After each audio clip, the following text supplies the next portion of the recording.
See on klassikaline SIM-boks ja ära võetud Lätist pärit kurjategijatelt, kes siin Eestis seda kasutasid. Politseil on viimastel nädalatel õnnestunud likvideerida päris mitmeid isikuid, kes selle ühe pettusteenuse osaga siin tegelesid. SIM-boks edastab petukõne numbritena Eesti operaatorite numbreid, mis tekitavad inimestes suuremat usaldust.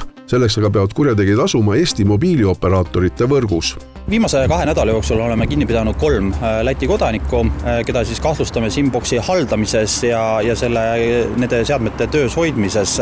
Ja nende ülesanne oligi osta juurde SIM-kaarte, vajadusel neid vahetada ja püüda siis teha kõik selleks, et need petukõned jõuaksid meie inimesteni.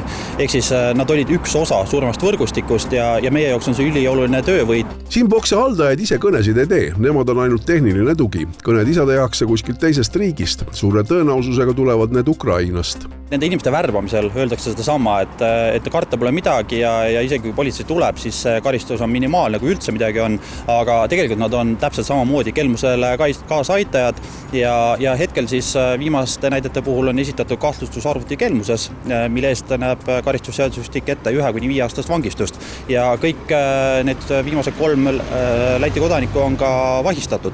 Ehk siis, kui tullakse siia nii-öelda võõrasse riiki, arvatakse, et riigipiirid ja selline tundmatu keskkond nii-öelda neid kaitsevad, siis tegelikult see nii ei ole. Reeglina selleks renditakse külaliskortereid, kus siis mõneks ajaks need seadmed üles pannakse. Neid korterid üritatakse vahetada. Siinkohal on politseil suur abi olnud telekomi ettevõtetest, kes on andnud kasutada oma tehnilised võimalused selliste keskuste avastamiseks.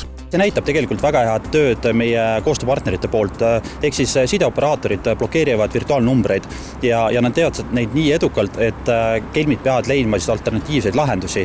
Ja käesoleval momendil on nad leidnud siis selle SIM-boksi lahenduse, aga ka politsei võitleb nendega samamoodi koostöös oma partneritega ja eks need esmased viited meie sideoperaatoritelt laekusidki. Lühikese ajaga on avastatud siis 3 sellist korraliku võimsusega boksi. Endiselt on politseil palve, juhul kui selline kõne tuleb ja hakatakse küsima PIN-koode, kõne koheselt katkestada.